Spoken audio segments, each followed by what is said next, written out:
Hello friends, welcome to my channel my good kitchen. आज के इस वीडियो में मैं आपके लिए एक ऐसा अप्लायंस लेकर के आई हूँ जो देखने में बिल्कुल इंडक्शन कुकटॉप जैसा है, लेकिन उससे बहुत अलग है। ये है वंडर शेफ का इजी कुक हॉट प्लेट, जो कि इंफ्रारेड टेक्नोलॉजी से काम करता है। तो आज के इस वीडियो में हम इसके सारे फीचर्स को डिटेल में समझेंगे और साथ ही में मैं आपको दूंगी इसका डेमो, ये देखने के लिए कि इस पर हम कौन कौन से बर्तन यूज़ कर सकते हैं। तो ये सारी जानकारी लेने के लिए आप लास्ट तक ये वीडियो ज़रूर देखें। तो चलिए अब हम इसकी अनबॉक्सिंग कर लेते हैं। मैंने इसका बॉक्स खोला है तो ये अंदर दोनों तरफ से थर्मोकोल की शीट से सिक्योर दिखाई दे रहा है। तो हम इसको निकाल के देख लेते हैं।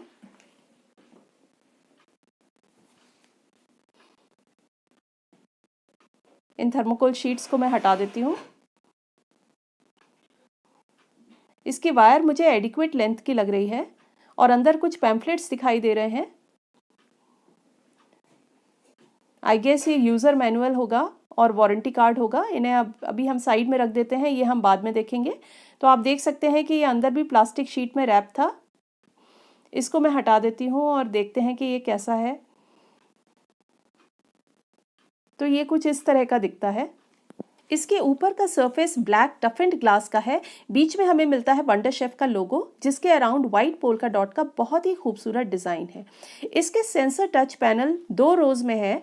ऊपर वाली रो में आपको मिलता है इंडियन कुकिंग के हिसाब से प्रीसेट मेन्यू और नीचे की रो में एलईडी डिस्प्ले के साथ ऑन ऑफ का बटन है। फंक्शन बटन दिया गया है। Up and down arrow keys हैं, जिसकी मदद से आप टेम्परेचर कम या ज़्यादा कर सकते हैं। साथ ही में हमें मिलता है एक इलेक्ट्रिसिटी मीटर, जिससे हम अपनी इलेक्ट्रिसिटी कंजम्पशन को चेक कर सकते हैं। और हमें मिलता है टाइमर, जिसकी मदद से हम टाइम सेट कर सकते हैं। अगर हम इसकी बॉडी की बात करें तो इसकी बॉडी प्लास्टिक की बनी है। इसमें इंडक्शन की तरह ही नीचे फैन दिया हुआ है। साथ ही में इसमें स्टैंड्स भी दिए हुए हैं, जिसकी वजह से ये सरफेस पर स्किड नहीं करेगा। ये जो फैन है इसकी कूलिंग में मदद करेगा। ये जो आप इसका टॉप का पैनल देख रहे हैं, ये A class micro crystal plate का बना है, जो कि काफ़ी स्ट्रॉन्ग और रफ एंड टफ माना जाता है। आजकल ज़्यादातर मॉडर्न इंडक्शन कुकटॉप्स में यही वाला ग्लास यूज़ हो रहा है। इसका एडवांटेज ये है कि आप चाहें अपने कुकटॉप को हाईएस्ट टेम्परेचर पर चलाएं या फिर लोएस्ट पर, टेम्परेचर वेरिएशन का कोई प्रभाव इसकी ग्लास प्लेट पर नहीं पड़ता है। ये ईजिली क्रैक नहीं होती है। इंडक्शन कुकटॉप की तरह दिखने के बावजूद ये उससे बहुत अलग है। जहां induction cooktop magnetic field technology पर काम करता है, hot plate cooktop infrared technology पर काम करता है। आसान और सीधे शब्दों में कहें तो इंडक्शन कुकटॉप चूंकि मैग्नेटिक टेक्नोलॉजी पर काम करता है, तो उस पर केवल फेरोमैग्नेटिक मटेरियल से बने बर्तन ही इस्तेमाल किए जा सकते हैं, जैसे स्टील या कास्ट आयरन। एल्यूमिनियम या कॉपर से बने बर्तन, क्योंकि ये मैग्नेटिक नहीं है, इंडक्शन पर यूज नहीं किए जा सकते हैं। वहीं दूसरी तरफ infrared easy cook hot plate जो कि डायरेक्ट हीटिंग प्रोवाइड करती है, तो इसके लिए बर्तन को मैग्नेटिक होने की आवश्यकता नहीं है। प्लास्टिक को छोड़ करके इस पर किसी भी प्रकार का बर्तन, चाहे वो आयरन हो, स्टेनलेस स्टील हो, कॉपर हो, एल्यूमिनियम हो या फिर ब्रास हो, या फिर वो बर्तन सिरेमिक या कांच का ही क्यों ना हो, वो हर प्रकार का बर्तन इस पर काम करेगा। बस एक चीज का ध्यान आपको रखना होगा कि बर्तन का बॉटम फ्लैट हो। अगर आप इस पर राउंड बॉटम बर्तन यूज करेंगे तो वो हीट तो हो जाएगा, क्योंकि यहाँ पर हीटिंग डायरेक्ट है, लेकिन वो इतना एनर्जी एफिशिएंट नहीं रहेगा, उसमें बिजली की थोड़ी बहुत वेस्टेज रहेगी। तो आप देख सकते हैं कि इसकी MRP 4,500 रुपये है, लेकिन मुझे ये अमेज़ॉन पर 27% ऑफ के बाद 3,299 रुपये का पड़ा है। और हाँ फ्रेंड्स, इसमें ये जो 3 पैम्फलेट्स हमें मिले थे, इसमें से ये वाला वंडर शेफ के कुछ और प्रोडक्ट्स का कैटलॉग है। ये इसका वारंटी कार्ड है। ये ब्लैंक ही है, इस पर डीलर की स्टैंप नहीं है। और ये इसका यूज़र मैनुअल है। यूज़र मैनुअल में हमें इसके फीचर्स के बारे में बताया गया है कि इसे कैसे ऑपरेट करना है और क्या प्रिकॉशंस लेने हैं। इसकी ट्रबल शूटिंग और क्लीनिंग इंस्ट्रक्शंस दिए हुए हैं। वारंटी कार्ड के बैक साइड पर दिया हुआ है कि इस प्रोडक्ट के ऊपर कंपनी 1 साल की वारंटी देती है, जो कि प्रोडक्ट की डेट ऑफ परचेज से स्टार्ट होती है, लेकिन वारंटी प्लास्टिक पार्ट्स के ऊपर एप्लीकेबल नहीं है। ये इंफ्रारेड हॉट प्लेट इंडक्शन की तरह ही बिना फ्लेम के खाना पकाता है, लेकिन इस पर हम बिल्कुल गैस स्टोव की तरह कुकिंग कर सकते हैं। सिर्फ इस तरह का ग्रिल ट्रे यूज़ करके हम इस पर गैस की तरह रोटी फुला भी सकते हैं और कोई भी चीज़ ग्रिल कर सकते हैं। ये ग्रिल ट्रे हमें मार्केट में ईजिली मिल जाती है। Wonder chef grill tray cooktop के साथ नहीं देता, हालांकि मार्केट में कुछ और इंफ्रारेड कुकटॉप ब्रांड्स ऐसे हैं जो साथ में ग्रिल ट्रे देते हैं। वैसे ये वाली ग्रिल ट्रे मेरे माइक्रोवेव की है। अगर हम इसके पावर कंजम्पशन की बात करें तो इसमें हमें हाई क्वालिटी IGBT मिलता है, जो कि इसे ओवरहीट होने से बचाता है और हाई या लो वोल्टेज से प्रोटेक्शन देता है। ये 2200 वाट का कुकटॉप है, जो कि काफ़ी अच्छा है इंडियन कुकिंग के लिए, क्योंकि वाटेज जितनी ज़्यादा होती है, हाई टेम्परेचर कुकिंग जैसे कि फ्राइंग एंड सॉटे उतना ही अच्छे से होता है। इसकी टेम्परेचर रेंज है मिनिमम 100 डिग्री सेल्सियस से लेकर के मैक्सिमम 700 डिग्री सेल्सियस तक। एनर्जी एफिशिएंसी के मामले में ये गैस स्टोव से बेहतर है। हालांकि इंडक्शन कुकटॉप सबसे ज़्यादा एनर्जी एफिशिएंट माने जाते हैं, लेकिन ये वाला हॉट प्लेट लेटेस्ट टेक्नोलॉजी की वजह से काफ़ी एनर्जी एफिशिएंट है। बट अल्टीमेटली आपका इलेक्ट्रिसिटी बिल डिपेंड करेगा आपकी कंजम्पशन और आपके एरिया के इलेक्ट्रिसिटी रेट के ऊपर। दूसरी बात यह है कि ये कुकटॉप कुकिंग के बाद काफ़ी गर्म हो जाता है, तो स्विच ऑफ करने के बाद भी आप इसकी हीट को लास्ट स्टेज कुकिंग में यूज़ कर सकते हैं। इसे पूरी तरह से कूल होने में लगभग आधा घंटा लग जाता है। जब तक ये पूरी तरह से कूल नहीं हो जाता, आप इसका फ़ैन चलने दें, नहीं तो कूलिंग प्रॉपर नहीं होगी और ये ख़राब हो सकता है। इसे आप इसकी डिसएडवांटेज भी समझ सकते हैं, क्योंकि इंडक्शन कुकटॉप का सरफेस ज़्यादा गर्म नहीं होता और बहुत जल्दी ठंडा हो जाता है। इसके ग्लास टॉप और सेंसर टच बटन्स के कारण इसको क्लीन करना बहुत आसान है। तो आइए अब हम इसको ऑपरेट करके भी देख लेते हैं। यहाँ मैंने ऊपर से स्विच ऑन कर दिया है। अब मैंने इसकी पावर ऑन कर दी है। फंक्शन बटन की मदद से आप प्री सेट मेन्यू चूज कर सकते हैं।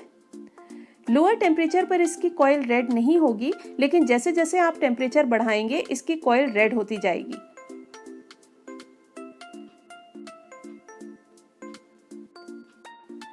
एरो कीज से आप इसका टेम्परेचर कम या ज़्यादा कर सकते हैं। टेम्परेचर आपको इसके LED डिस्प्ले में दिखाई देगा।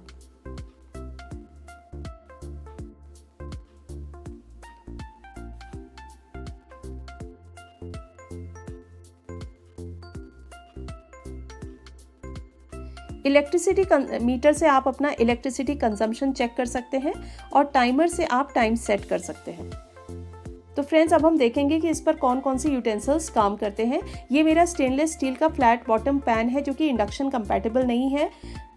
देखिए, आप देख सकते हैं कि इसमें पानी गर्म हो गया है। अब मैंने इस पर एक एल्यूमिनियम का बोल रखा है 1 कप पानी के साथ। फ्रेंड्स, ये भी वर्क कर रहा है, पानी गर्म हो गया है।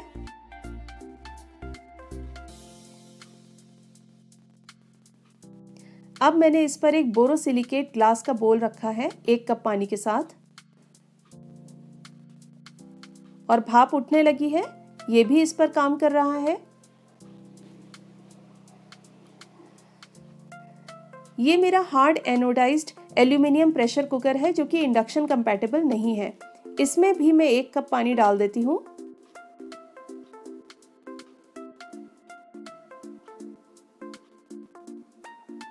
पानी गर्म हो गया फ्रेंड्स, ये भी वर्क कर रहा है। ये मेरा स्टेनलेस स्टील का पतीला है, जो कि हल्का सा राउंड बॉटम है।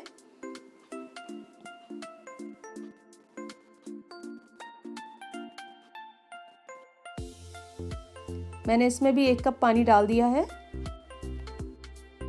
और ये भी वर्क कर रहा है फ्रेंड्स, पानी गर्म हो गया है। और फाइनली अब मैं इस पर अपने नॉर्मल लोहे के तवे पर रोटी सेक कर देखूंगी।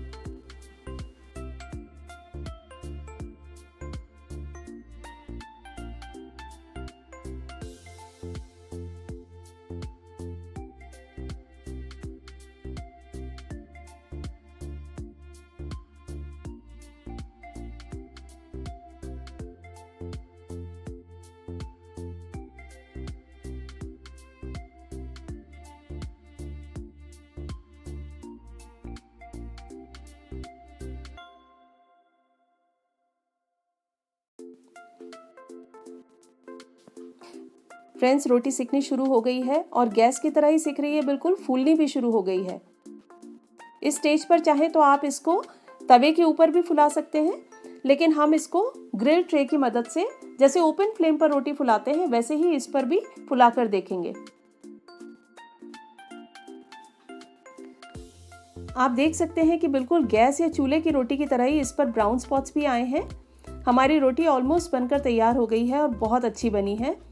अगर आपको मेरी ये वीडियो यूज़फुल लगी है तो मेरे चैनल को लाइक, शेयर और सब्सक्राइब ज़रूर करें और नीचे दिए हुए बेल आइकन को दबाएं जिससे कि मेरी सारी वीडियोस की नोटिफिकेशन आपको मिलती रहे। और नीचे दिए कमेंट सेक्शन में अगर आपके इस प्रोडक्ट से रिलेटेड कोई और सवाल हो तो ज़रूर पूछें।